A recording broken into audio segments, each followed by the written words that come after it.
I refuse to bend the knee to their next endless war in Ukraine. I want peace. They want money and they want conflict, even if it means walking us into the brink of World War III, which frankly it is doing, and it's doing it rapidly.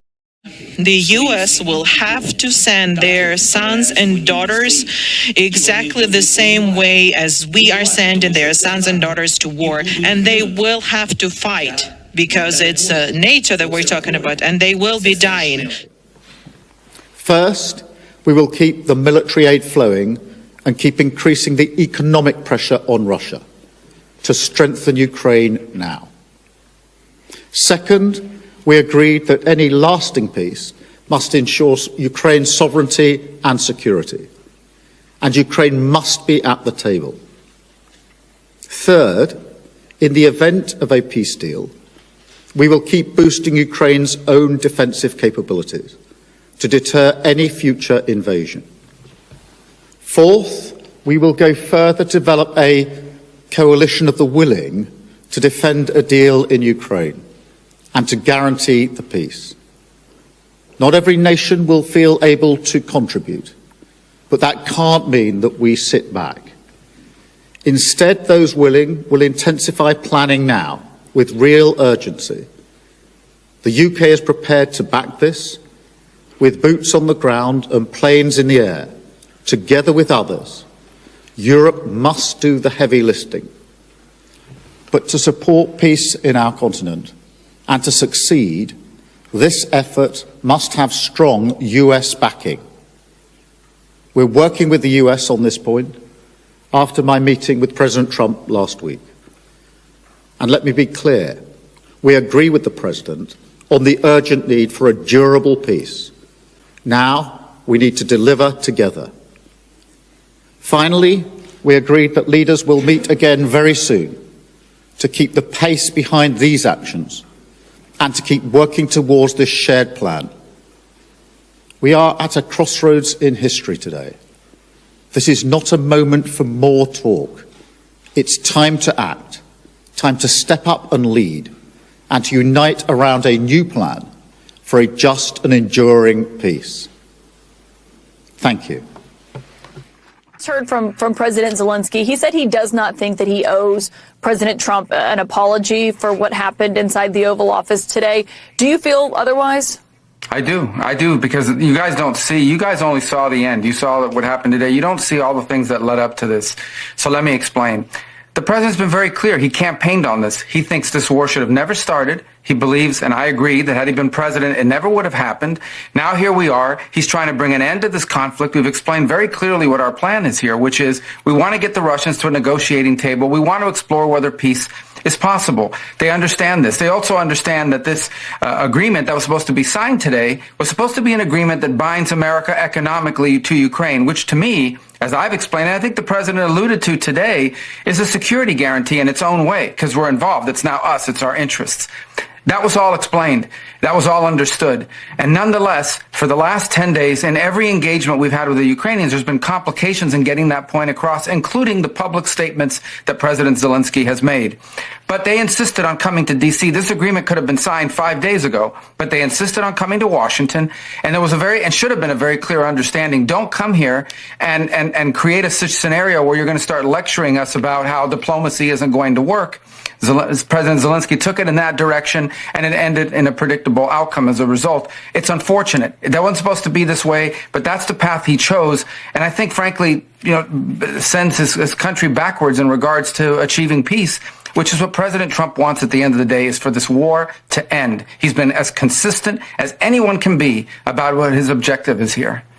But what specifically do you want to see President Zelensky apologize for? Well, apologize for turning this thing into the fiasco for him that it became. There was no need for him to go in there and become antagonistic. Look, this thing went off the rails. You were there, I believe. It went off the rails when he said, let me ask you a question to the vice president. What kind of diplomacy are you talking about? Well, this is a serious thing. I mean, thousands of people have been killed. Thousands. And he talks about all these horrible things that have happened to prisoners of war and children. All true, all bad. this is what we're dealing with here. It needs to come to an end. We are trying to bring it to an end. The way you bring it to an end is you get Russia to the table to talk. And he understands that attacking Putin, no matter how anyone may feel about him personally, forcing the president into a position where you're trying to goad him into attacking Putin, calling him names, maximalist demands about Russia having to pay for the reconstruction, all the sorts of things that you talk about in a negotiation. Well, when you start talking about that aggressively, and the president's a deal maker, he's made deals his entire life, you're not going to get people to the table. And so you start to perceive that maybe Zelensky doesn't want a peace deal. He says he does, but maybe he doesn't. And that active, open undermining of efforts to bring about peace is deeply frustrating for everyone who's been involved in communications with them leading up to today. And I think he should apologize for wasting our time for a meeting that was going to end the way it did. You yourself have said previously that Putin cannot be trusted in negotiations. That was the point that President Zelensky was ultimately making during that conversation, is that there cannot be an agreement without security guarantees, because he was talking about all the ceasefire agreements before, or agreements that Putin has just blown past. I mean, do you still feel that way, that Putin cannot be trusted in these negotiations? Well, I was there yesterday when the president said in front of the media that our approach is going to be trust but verify. President Trump's made deals his entire life. He's not going to get suckered into some deal that's not a real deal. We all understand this. We understand it on our end for certain. And so the goal here is to get to a place we have to explore whether peace is possible. I've said this repeatedly. I don't know. I think it is, based on what they've said so far, but we have to explore that. How else is this war going to end? I ask people, what is the European plan to end this war? I can tell you what one foreign minister told me, and I'm not going to say who it was, but I can tell you what one of them told me, and that is that the war goes on for another year, and at that point, Russia will feel so weakened that they'll beg for a peace. That's another year of killing, another year of dying, another year of destruction, and by the way, not a very realistic plan in my point of view. So if there's a chance at peace, even if it's a 1% chance, that needs to be explored, and that's what President Trump is trying to do here. President Trump said just when he was leaving the White House after that meeting that he doesn't think President Zelensky wants peace. But isn't that why the Ukrainian leader was in the Oval Office for that meeting today? Well, he was in the Oval Office to sign a minerals rights deal. That's what he was in the Oval Office to sign today. But again, when you have comments that deliberately appear to be after having discussed this repeatedly, deliberately appear to be geared towards making the argument that peace is not possible. Again, he turns to the vice president. What kind of diplomacy are you talking about? Almost as if to say, these people, you can't deal with them. You can't have any negotiations with Putin because he can't be trusted, and you're just wasting your time on negotiations. Well, he's basically undermining everything the president has told them he's trying to do. Look, there's no need for that. You start to suspect, does he really want an end to this war? Does he just think that, we have to do whatever he says and give him anything he wants without any end game? That was the Biden strategy. We were funding a stalemate. We were funding a meat grinder. And unfortunately, for the Ukrainians, the Russians have more meat to grind, and they don't care about human life. We've seen it, human waves, the North Koreans, etc. And so this is a very complex thing. It's very delicate. It's very costly. It's very bloody. It needs to be brought to an end, but it isn't going to be brought to an end with public pronouncements and maximalist demands in the public, but in real diplomacy. The vice president was right. When you say they don't care about life, are you talking about the Russians or the Ukrainians? Well, the Russians, they're conscripting by the hundreds of thousands. They brought in North Korean troops that were slaughtered in Kursk, and they keep going because they got more people. That's the other fact. Look, and it's, again, we go back to the same point. I'm not going to fall into this trap of the who's bad and who's evil. People can make those conclusions. People have seen how this narrative has played out and where we are today and how this all started and so forth. The point now is it has to end. And the way it ends is you get people to a negotiating table, and the president, who's the ultimate deal maker, knows you don't get people to a negotiating table when you're calling them names and you're accusing them of things, because at the end of the day, this is not a political campaign, okay? This is high-stakes international diplomacy and an effort to bring about an end to a very, very dangerous war. But you yourself, sir, have said before that you believe Putin is a war criminal, that is a widely accepted fact. You've called him a butcher. And you said that as a Secretary of State, you do believe it's important for someone with such global influence as you have to speak with that kind of moral clarity. Yeah, and at this moment, as Secretary of State, my job working for the president is to deliver peace, to end this conflict and end this war. Ultimately, that is the job of the State Department. The State Department doesn't fight wars, it ends them. It tries to end them. And that's usually, by the way, celebrated. I mean, throughout history, I've watched presidents that bring about an end to wars and conflicts, and people celebrate that. They applaud it. I think we should be very proud and happy that we have a president whose prime objective is not to get into wars, but to prevent wars and to get out of wars. That is a very noble, laudable goal. Everyone should be applauding it, and he should be given the space to do that, not undermined by demands that he call Putin names or that we say things that impede the ability to conduct real diplomacy, as the vice president said today. To follow up on what you just said a moment ago, are you saying that you have doubts that President Zelensky wants this war to come to an end? What I have doubts about is whether he's willing to say and do the things that we need in order to get a negotiation.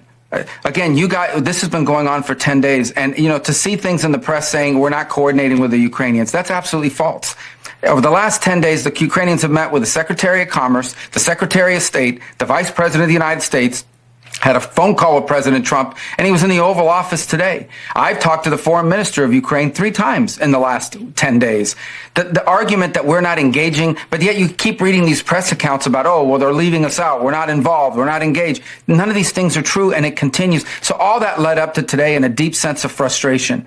And my hope is that this all can be reset and maturity can kick in and some pragmatism, because this war tonight, people will die in Ukraine. Tonight, people will die in this conflict. We're trying to bring an end to this conflict, which is unsustainable. It's an unsustainable, bloody war that has to come to an end. And right now, the only leader in the world that can even have a chance of bringing about an end to this is named President Donald Trump. And we need to give him the opportunity to try and do that. And when you see efforts to impede it, when you tell someone, don't say, let's not talk about these things, let's not go in this direction, because it makes it harder for us to engage, and they insist on doing it anyways, you start to wonder.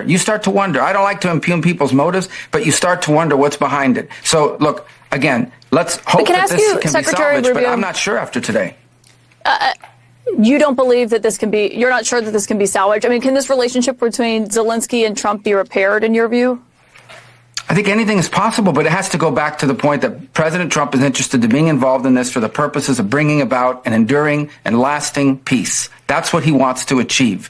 And I think if I'm a country, that's involved in a war with a bigger country, who's losing thousands of people, who's had 3 million people leave my country because they can't be there, who is facing these challenges, I would be thanking a president who's trying to help bring about an end to this war. I would be thanking him, and I would be supportive of what he's trying to do, at least in my public pronouncements and in my public posture. And we didn't see that today, and we haven't seen that for the last few days. Now, will that change? I hope so. It should, for the purposes of global peace and stability in Europe and around the world.